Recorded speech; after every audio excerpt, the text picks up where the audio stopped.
today we're going to be talking about executing a plan. So I have this very busy poster board here. We're just going to go through a little bit. This is me, and this is me going through the plan into the Ironman Triathlon.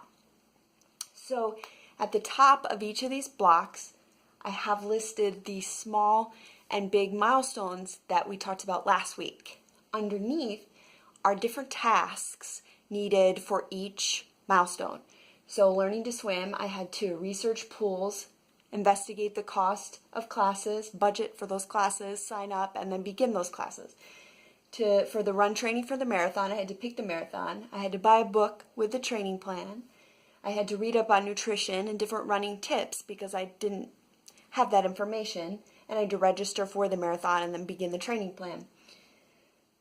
For the marathon, I had to plan the trip, and then after I had to research different triathlon plans to move into the next year, pick some races for next year and plan to register, and then I volunteered at this race this year to just gain some experience. So we're not going to go through all of the rest of this, but the big key for me when executing a plan is not to look here, but to look here. The whole plan can be overwhelming if you try to look at the whole thing. And it's ridiculous to think that I could be contemplating an Ironman when I haven't learned to swim yet. So my focus needs to be here.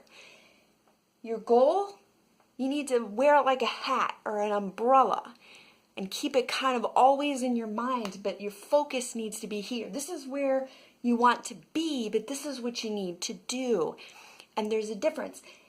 Look at here, buy a wetsuit, right, for open water swimming. I mean, this isn't even on my radar until I can swim, okay, until I've picked the triathlons, right?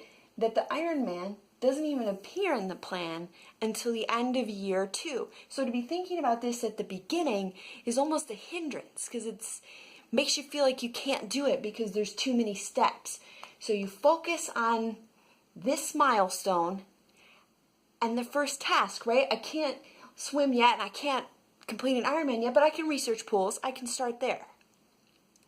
The other thing is that going through each block gives you confidence in yourself and in the plan, right? As I learn to swim, as I complete the marathon, then I feel more solid as I inch my way through, as I complete each task.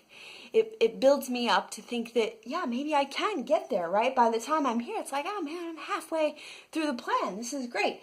And so breaking it up like that does two things. Helps decrease it from being overwhelming and then also increases your confidence level. In my book, I described kind of this looking only at the next task as the buoy to buoy iron principle. So when open water swimming, you swim to a series of buoys, and so I overheard a coach telling his athletes just to swim to the next buoy, and so I've always kind of done that in my life and in racing too, that this is where I have to go next. This is what I have to do next, so focus on this. Okay, so less than 2 weeks until the 100-miler. It's getting pretty real.